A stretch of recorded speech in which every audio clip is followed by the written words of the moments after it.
Take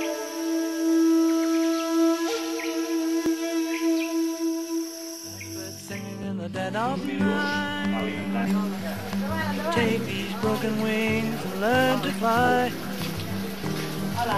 All your life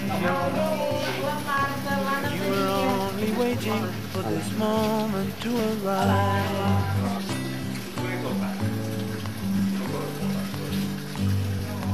Blackbird singing in the dead of night. Take these sunken eyes and learn Primer de to tot agrair a la Fundació Darwin haver-me convidat i a vosaltres per haver vingut i res, a veure si arribem a alguna conclusió, tot i que és un tema, reconec, una mica difícil, però jo intentaré donar-vos la meva perspectiva i jo estaria content si la gent, si sortiu d'aquí, en poder, amb una visió una mica més integradora de la feina que fan els zoològics, no? Llavors he preparat un PowerPoint. No m'entretindré gaire, però realment en aquestes primeres fotos es pot veure les imatges de com era un zoo antigament i com estan desenvolupant-se actualment els zoos. Hi hauria molt de tema, però que sapigueu, que jo crec que ja tothom ho sabeu, que fa més o menys uns 200 anys, que és quan van començar les primeres col·leccions d'animals formalment. Anteriorment, si hi havia algun faraó egipci o algun gran mandatari que tenia la seva col·lecció, però va ser en aquest moment, fa uns 200 anys, quan es van començar a crear els primers zoos públics. La funció o l'essencialitat dels zoos avui en dia per mi és perquè estan desapareixent moltes espècies, fins i tot als nostres dies. Aquí he posat alguns exemples, perquè teniu la cabra montés de la zona del Pirineu, que vivia al Monte Perdido i a Ordesa i es va extingir al 2000. Anteriorment va haver una extinció el 1978 d'un primat, del còlop de Miss Waldron, al país africà de Ghana. Fa menys de 2 anys es va extingir la subespècie del Pirineu de l'ós bru, aquí al nostre país, i a l'Àfrica, al continent africà, només l'any passat va desaparèixer la subespècie occidental del rinoceront negre. O sigui, jo crec que tot això també són dades que tothom que estem aquí som sensibles i coneixem que són reals. Què passarà en el futur? La Unió Internacional de Conservació de la Natura té unes llistes i classifica que hi ha unes 12.000 espècies de flora i fauna que estan amenaçades d'extinció a tot el món. Només a Espanya tenim 16 espècies que estan en perill crític, entre les quals està el linx ibèric, la foca monge o el llangardaix gegant de la illa del Hierro. Per tant, la feina dels zoos, dels bons zoos, perquè com a tot arreu hi ha institucions que treballen millor, hi ha institucions que treballen pitjor, però l'objectiu seria el d'operar programes de reproducció en captivitat per conservar totes aquestes espècies que estan considerades en perill crític d'extinció i mantenir les poblacions sanes i viables, no només física sinó genèticament, per si algun dia es poguessin reintroduir a la natura. Així, més esquemàticament, els objectius dels zoos històricament han sigut 3: la conservació, la investigació i l'educació. Parlarem una miqueta de cada un d'ells, però dir-vos que, sense oblidar-nos també d'una vessant lúdica, que poder és la més discutible per la majoria de gent, però que últimament també s'han sumat conceptes molt nous com el benestar animal, com l'educació, o sigui, com la sostenibilitat del medi, i que són temes que abans no eren tan ni molt menys importants. O sigui, les col·leccions d'animals estaven allà perquè la gent pogués passejar. Ja heu vist les fotos de començaments de segles i dels anys 50 i tot això, i diguéssim que no hi havia molta preocupació per com es trobaven els animals. Si se morien uns, doncs portaven altres, però això, ara parlarem d'això, que no, per sort ja no és així. Llavors, la conservació d'espècies, doncs una mica el que parlàvem, no? La cria en captivitat, també hi ha, si voleu, després molt debat de tot el tema de la cria en captivitat, però com veurem després en algun exemple, és gràcies a la cria en captivitat als zoos que algunes de les espècies no han desaparegut del tot, i perquè parlarem d'espècies, millor dit, que sí que s'han extingit en llibertat. El punt de la investigació, doncs sempre aclarint que és investigació no invasiva, o sigui que no es fa mal als animals que estan visquent al zoo, i que, bueno, pues que els parcs zoològics destinen tota una sèrie de recursos i d'infraestructura, d'instal·lacions per millorar el coneixement de les espècies en benefici de la seva conservació. Hi ha moltíssimes ciències o variants d'investigació que tenen a l'abast tots aquests recursos, com són la reproducció assistida, la genètica, la psicologia, la veterinària, la biologia. Són moltíssims camps de l'antropologia, la fisiologia. Moltes vegades no se sap que els zoològics que treballen bé, torno a repetir, tenen convenis amb moltíssimes universitats i gràcies a aquests convenis molts estudiants i moltes universitats poden tenir accés a teixits, a restes òsseos, a moltes coses que sense aquesta manera no seria possible, per no parlar del comportament dels animals i de tot això. A les col·leccions zoològiques se prioritzen tot el que són estudis que tinguin, com comentàvem, una mica o sigui, que tinguin un benefici per la pròpia grup d'espècies d'animals, i sobretot s'estan donant molts avenços en tot el que és programes d'enriquiment, programes d'entrenament mèdic, que si tenim temps també podem parlar, i també de reproducció. O sigui, les coses ja no són com abans, per sort, i avui en dia, perquè us feu una idea, un primat que, per exemple, abans se l'havia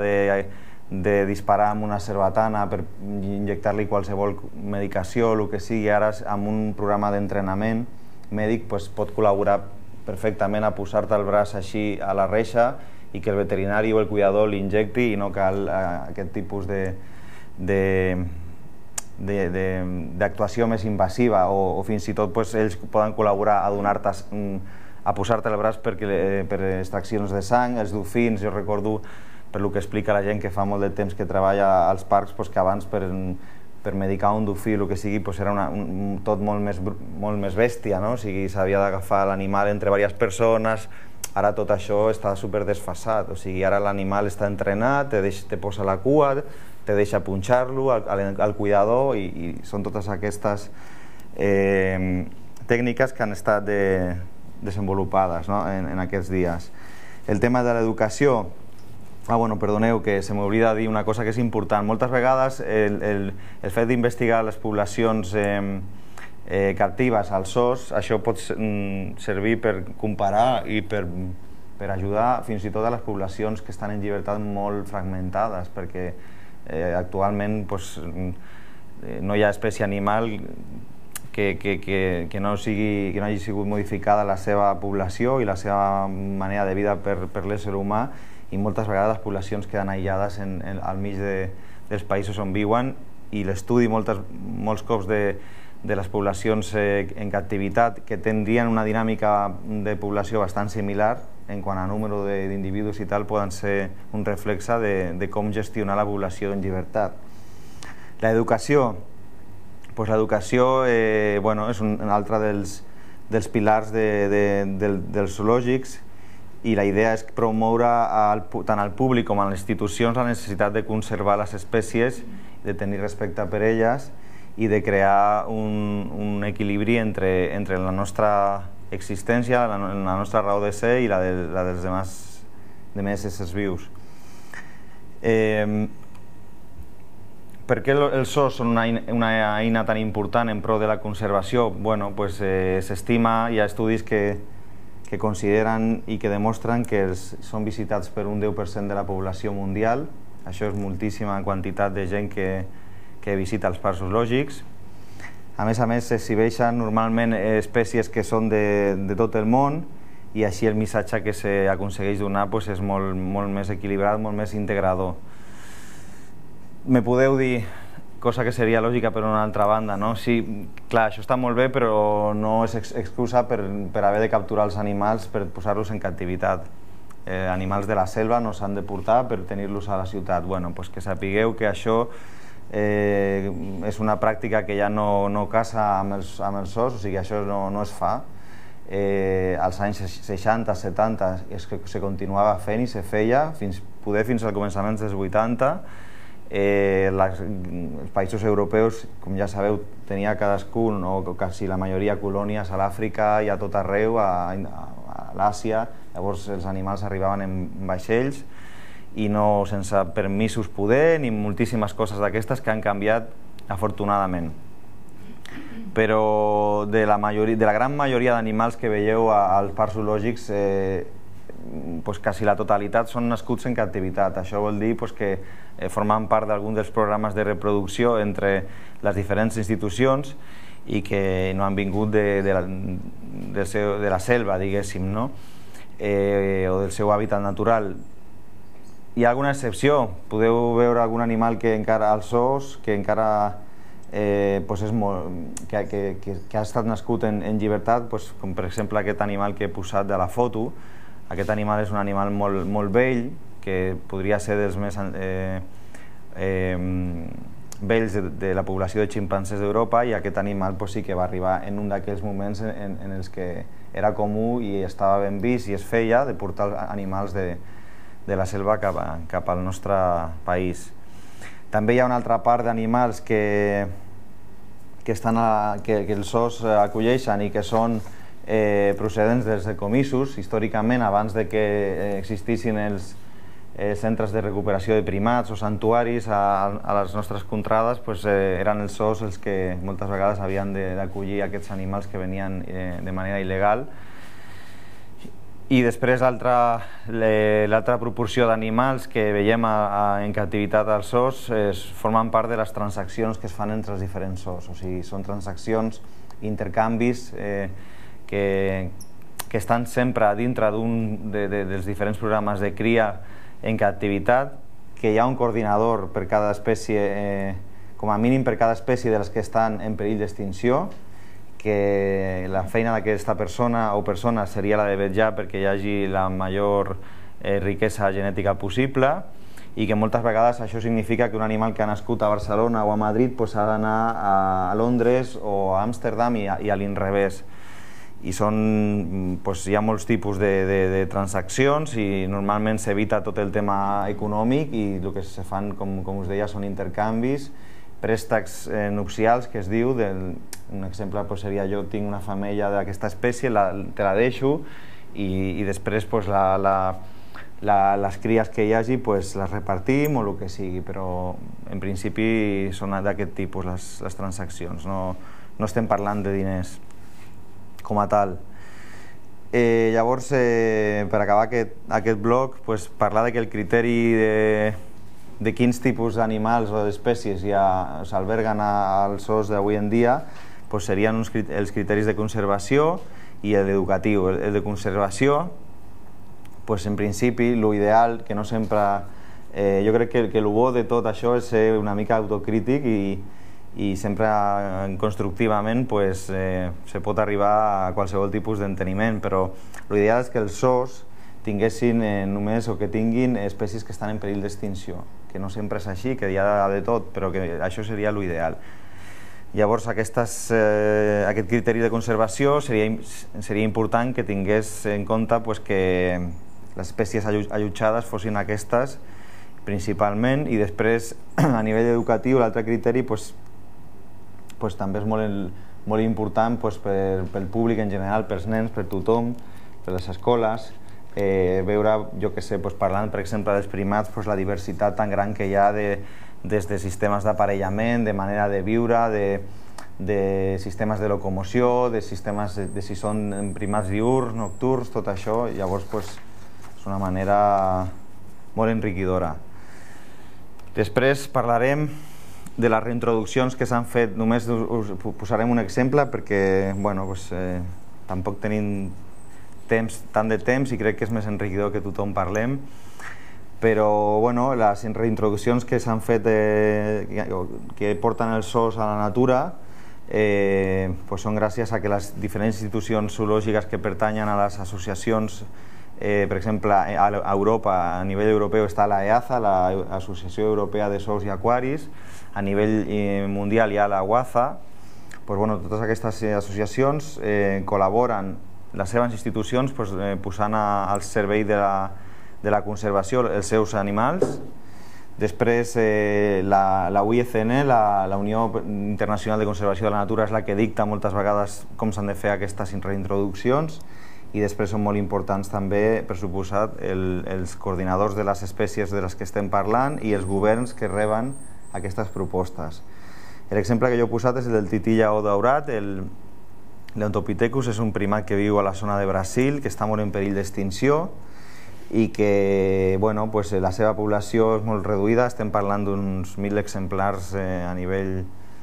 mundial, només viu en aquest país, i que gràcies als zoològics que van col·laborar posant animals, o sigui, portant allà animals a unes zones controlades que havien nascut en captivitat i tal, s'han anat reintroduint, i podem dir que avui en dia la població d'aquesta espècie i d'aquests animals reintroduïts i la seva descendència representa el 30% de la població que viu en llibertat. O sigui que diguéssim que de tot el que viu en llibertat, el 30% d'aquesta població és gràcies als esforços que van fer al seu dia les institucions zoològiques. Quan se fa, clar, una reintroducció de qualsevol espècie és molt complicada, però si parlem de primats, que és el que jo tinc experiència, és encara més complicat perquè ja sabeu que el seu repertori conductual és molt complexa i que són molt propers a nosaltres i són molt més intel·ligents que, per exemple, a les aus, i salvant les distàncies, però és així, no? Llavors, molt important que siguin animals sans i purs genèticament. Això vol dir que no podem reintroduir qualsevol animal que sigui, per exemple, una espècie híbrida, perquè no estaríem fent cap favor a l'espècie en concret, perquè s'hibridaria, perquè podria potser portar més problemes que beneficis, podria perdre el seu potencial de viure en aquell puesto. Després és molt important que se facin campanyes educatives i que s'impliqui la població que viu en aquells països, perquè si no, no tindrà cap futur. Penseu a com va anar el tema de l'os precisament aquí a Catalunya, que la gent de la Vall d'Aran es va queixar moltíssim perquè poder no se'ls va tenir gaire en compte i se van oposar, com ja sabeu, a tota la reintroducció d'aquest animal. I és molt important que hi hagi seguiment de les poblacions. No val amanar allà i deixar anar els animals i ja està. S'ha de fer seguiment amb universitats i amb marcatge. Després veurem algun exemple més amb els santuaris. Per acabar tema zoos i passar als santuaris, jo vull només donar algunes xifres. Hi ha moltíssimes més exemples, un llarg etcètera. Per exemple, teniu el bisó europeu. No he posat una foto perquè tothom sabem com és un bisó, un bisonte en castellà. Que sapigueu que va ser declarat el 1925 extint en llibertat i que en aquell moment només quedaven 54 i que gràcies a la feina dels zoos avui en dia podem dir que s'ha recuperat la població i que viuen uns 1.800 individus en llibertat i 1.400 en captivitat. Encara està protegit, per suposat. La gasela mor, que és aquest antílop que veieu a la foto, que és tan maca, està considerada extingida en llibertat, viu al continent africà i, per exemple, alguns zoos espanyols o europeus s'està aconseguint reproduir i és una esperança per ella per si algun dia poden canviar les condicions al seu país d'origen i retornar-la allà. El ferreret, que és aquest gripau tan petitet que teniu a la foto, que és un amfibi que viu a la zona de la Serra de Tramuntana de Mallorca, de les Balears, pues també la seva població ha estat molt depauperada, diguéssim, molt disminuïda, pues, per competència amb altres amfibis que els han depredat, pels gats, per una sèrie pel factor humà, clar que sí, i gràcies a la reproducció a algunes institucions zoològiques com el Zoo de Jersey, el Zoo de Barcelona, s'han anat fent repoblacions a les zones d'on vivia. El cérvol del pare David, que és un cérvol d'origen asiàtic, que també us he posat aquí la foto, es va descobrir molt tard, el 1865. De fet, estava en una zona de boscos de l'antic emperador de la Xina i gràcies a que va donar uns quants exemplars a alguns zoos d'aquell moment,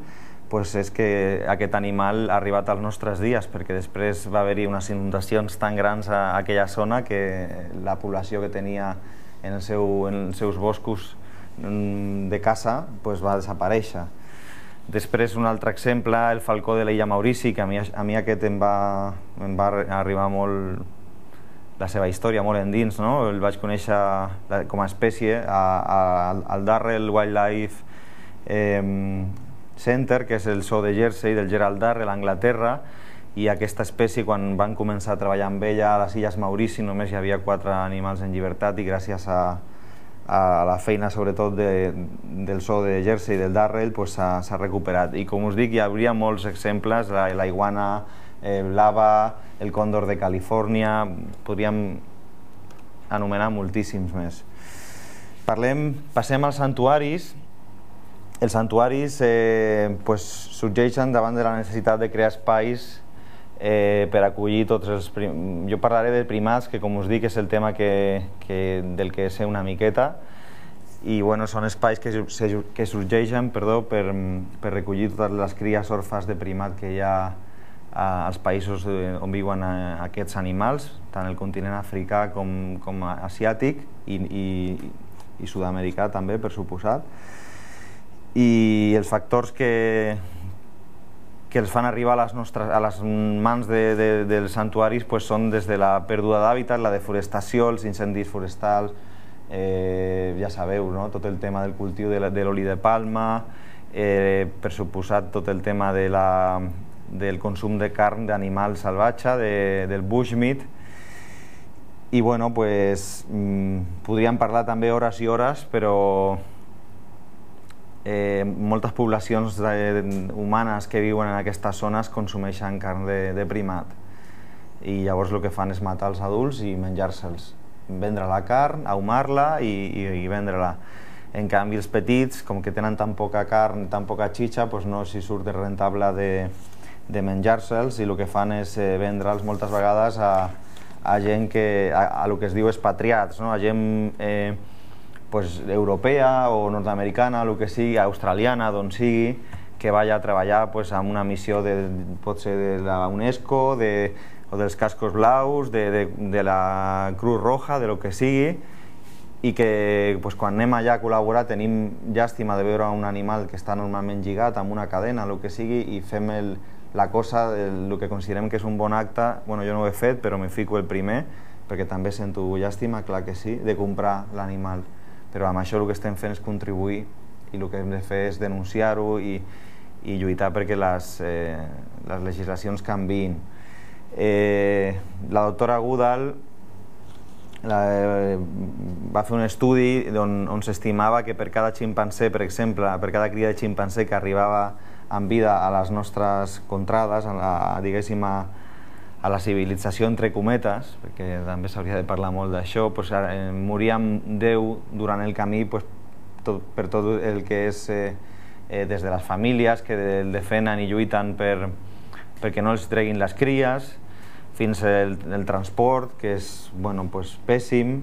i pel trauma en si de la separació psicològica i que moltes vegades venen ferits i necessiten cures especials, alimentacions especials i tot això. Llavors, el que passa és que quan ens trobem amb aquestes cries com les que he posat aquí a la foto, aquests orangutans petits, o els goril·les, ximpancers, bonobos, drills, titís, de tot tipus d'espècies, pues el millor que els hi pot passar és arribar a un santuari on tenen cura de les seves necessitats, perquè el retornar-los a la selva seria, o als hàbitats d'origen seria inviable totalment, perquè són animals que han perdut a la seva família, que no tenen les eines per desenvolupar-se ni social, ni buscar l'aliment adequat, ni moure's per aquell ambient i moririen molt ràpid. Llavors us parlaré de la PASA, que és l'agrupació de santuaris africans, la Pan African Sanctuary Alliance, i bueno, pues, aquesta associació el que està és desbordada en quant a centres plens de primats. Cada any arriben cries de totes les espècies i bueno, com veureu, salvant les distàncies, i després, si voleu, ja m'agradaria que us animeu a xerrar d'això, però tenen objectius molt similars, salvant les distàncies, torno a dir, amb el tema dels zoos, perquè fan conservació, fan educació i fan investigació també. Fan conservació perquè acullen els primats orfes de la caça il·legal i els decomissats. Penseu que no només els petits, també a vegades els grans, quan els han agafat per cridar l'atenció a un hotel, per exemple, per entretenir la gent que va allà de turisme, el que sigui, quan són grans no els pots tenir així aquí a la taula, llavors estan moltes vegades lligats i en gàbies superpetites. Aquests animals adults també són responsabilitat o se fan càrrec. Aquests santuaris, que moltes vegades, la gran majoria d'ocasions, tenen fondos econòmics d'iniciatives privades i de gent que els dona suport, d'empreses, d'institucions, però penseu que aquests països amb tanta corrupció, tanta pobresa, i que la gent s'està morint de gana realment, i de conflictes bèl·lics i de tot tipus, els primats o la resta d'animals no els importen gaire, a la majoria d'ells. Llavors també fan educació, perquè, per exemple, a l'Imbe, al Camerún o al Congo, on vaig estar de voluntari, veia que les escoles, venien escoles al centre, hi havia gent que se dedicava a explicar el que s'ha de fer, nens que comentaven allà davant teu que havien menjat carn de goril·la a casa. Totes aquestes coses, els treballadors dels centres intenten anar canviant a poc la mentalitat dels visitants, de nens i no tant nens que visiten aquests centres. També s'organitzen a nivell internacional workshops i reunions entre diversos centres que formen part de la PASA, o fins i tot a poc se va treballant a altres indrets o països on no hi ha primats però que sí que se beneficien de la carn, perquè penseu que no només se consumeix carn de primat als llocs on viuen els primats, sinó que avui en dia amb el tema de les carreteres i el comerç de la fusta i de tot el comerç de les mines, de diamants, de coltan, per fer mòbils, tot aquest tipus de coses, aquests camions són utilitzats moltes vegades per transportar els animals morts o la carn ahumada per consumir i vendre a altres països que no tenen primats als seus hàbitats naturals. I investigació també fan, perquè cada cop més amb universitats tant del país, en algun cas, com d'estrangeres, s'estan fent estudis sempre també no invasius, com parlàvem anteriorment, d'estudi de comportament, d'anàlisis poblacionals, perquè penseu que també a ells els interessa si algun dia decideixen reintroduir algun primat, algun grup de primats, no reintroduir alguna espècie o subespècie, millor dit, que no sigui de la zona, perquè potser penseu, el Congo, la República Democràtica, és tan gran com, per exemple, pot ser 10 vegades la península ibèrica. Doncs clar, potser un ximpanzé portat del nord no és la mateixa subespècie que la del sud, no? O sigui que una mica seria això. També fan visites i activitats per les escoles, com comentava, i una de les coses més importants que que tenen és que quasi tots els projectes, o millor dit, els centres dels diferents països estan implicats en algun projecte de reintroducció d'animals o de primats a la natura. Una mica, aquí veieu, he posat una fletxa vermella, això seria una cria de bonobo que va néixer a dins d'un grup reintroduït a la República Democràtica del Congo, a l'antic Zaire, i això és gràcies, per exemple, als esforços del santuari aquest de bonobos que es diu l'Olaya Bonobo, i les pautes serien les mateixes que no repetiré del tema dels zoos, o sigui, s'ha d'anar amb molta cura del que s'introdueix i com se reintrodueix. Només citaré un exemple, que és el que va protagonitzar aquesta associació d'origen francès, Help Congo, que treballen al Congo Brazzaville.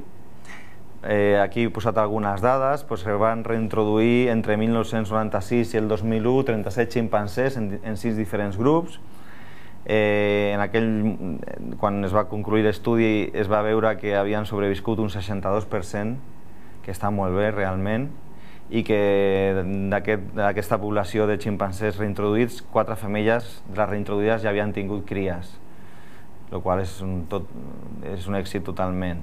Coses que s'havien après o que havien sigut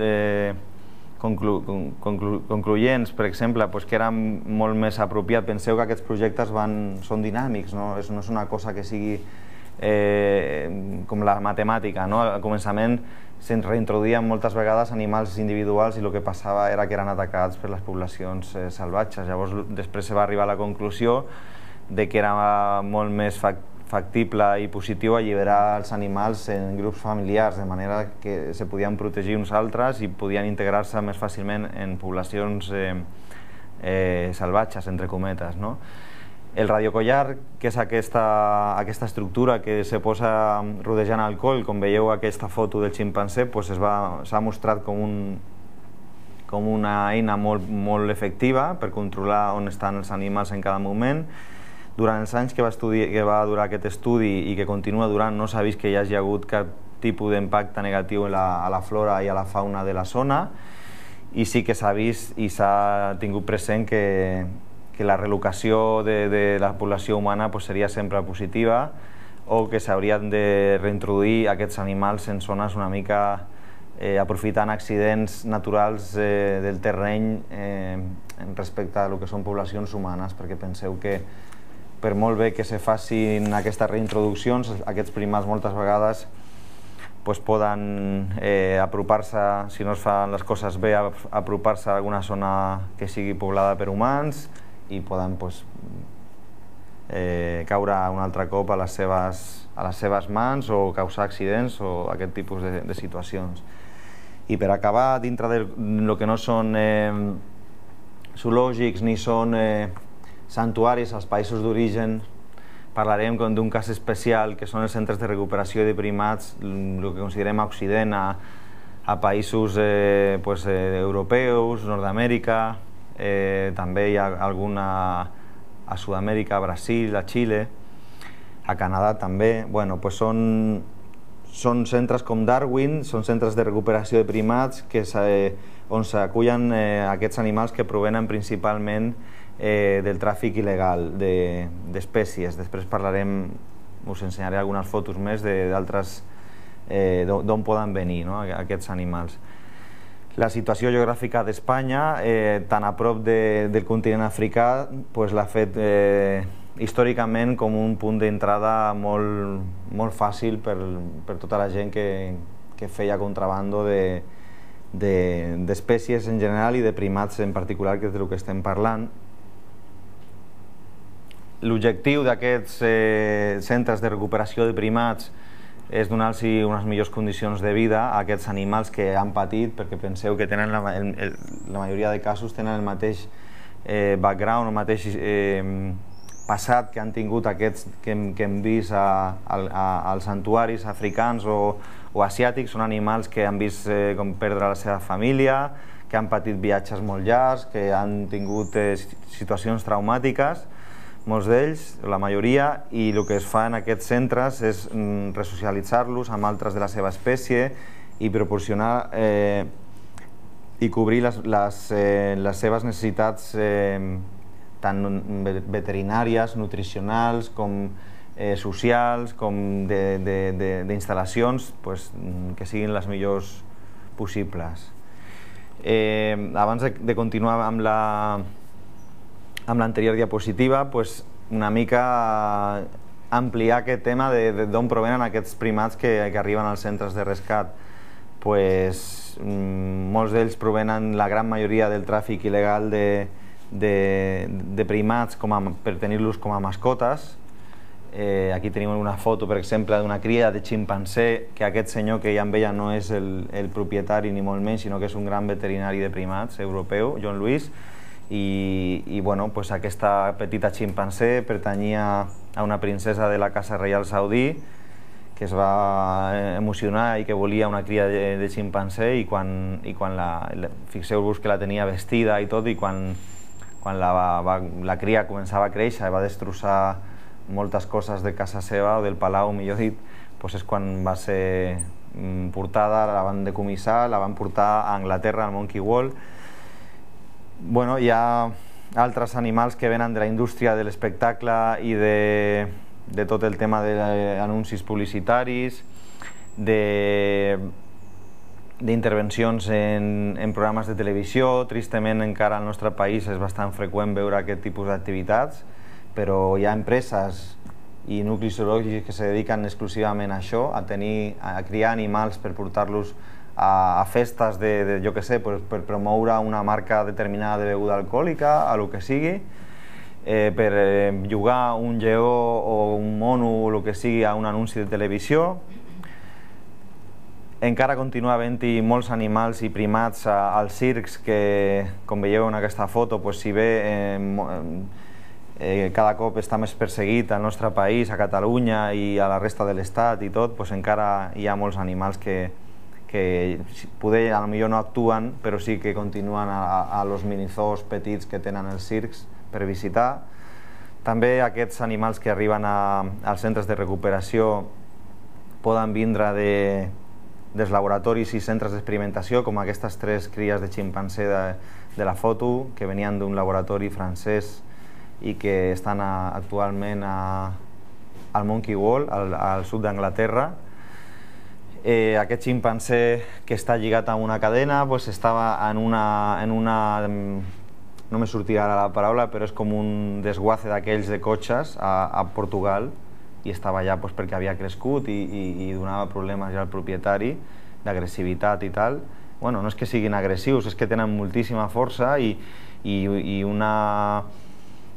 un cop o el que sigui jugant d'aquests animals pot fer molt de mal, a part que també n'hi ha algun que pot tenir, com les persones, un caràcter més agressiu, clar que sí. I després, espectacles com aquesta lluita de boxa d'orangutans, que és molt famosa, o atreu molta gent a la zona de Tailàndia i tot això, i que quan viatgem a aquests països, per suposat, no cal dir que no hem d'entrar en aquest tipus d'activitats. La característica comuna a tots aquests centres de recuperació de primat, per mi, seria que estan ubicats a països on no viuen primats de manera natural. I el que és molt important, tot i que potser no tots ho acompleixen estrictament, però crec que és molt important el fet que no reprodueixen els animals. O sigui, per ells el més important seria rescatar quan més primats millor i donar-los millors condicions de vida, amb la qual el fet de reproduir no tindria cap sentit. És com una gossera o un refugi d'animals si comencés a reproduir gossos i gats. Llavors, depenent de l'espècie de primat o de l'espècie animal, s'aconsegueix aquesta parada reproductiva de moltes maneres, des de separar per sexes a controlar el cicle. Jo només he posat aquí perquè crec que, segur que ho sabeu, però si no, potser hi ha algú que no ho sap i crec que és molt simptomàtic de lo propers que som a ells, però he posat una foto d'una marca d'unes pastilles anticonceptives d'humana, de dona, i realment les pastilles que els donem a les femelles de ximpanzé o goril·les, si no volem que quedin prenyades, doncs són precisament aquestes, les de les dones. No s'inventen pastilles anticonceptives per ximpanzé. I bueno, aquests centres de recuperació, com els que he posat aquí, Darwin, Mona, Stick-Tin-Up o Primadomus, Reinfer, Monkey Wall, que està al sud d'Anglaterra i que treballen molt i molt bé també, fan tasques d'educació molt importants, de conscienciació, de no tenència d'aquests animals com a mascotes. Fan també estudis d'investigació en diferents universitats i diferents professionals que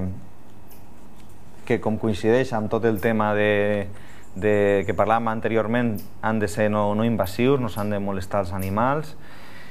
i en molts casos són centres que fan visites guiades o controlades, o potser la diferència amb el tema dels zoos, entre altres moltes, podria ser que no cobren una entrada i que fan una visita guiada i te poden demanar un donatiu, però en principi aquestes característiques són les que tindria en els centres de recuperació de primats. I jo diria que ja acabo, donar-vos les gràcies tant a Darwin com a vosaltres un altre cop per l'assistència, i només que m'oblidava dir-vos que, per exemple, crec que és una altra cosa molt important, que ha anat evolucionant el tema zoològics. Cada cop estan invertint més i més en el tema de la conservació dels hàbitats, no només de la conservació dels animals que mantenen en captivitat, sinó dels hàbitats on viuen aquests animals, i podria donar-vos algun exemple, que tinc aquí dades per exemple, parlem de molts projectes d'investigació i de conservació que han rebut ajudes econòmiques importants per tirar endavant aquest tipus de projecte. Zoos com el Zoo de Barcelona, com el de Madrid, jo parlo dels que tinc aquí més propers, cada cop estan més compromesos amb aquest objectiu tan important. I res, a veure si us animeu i pregunteu o comentem entre tots. Gràcies.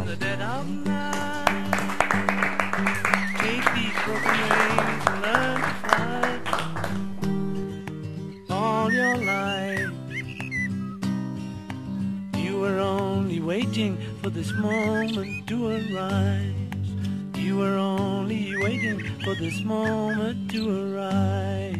You were only waiting for this moment to arise.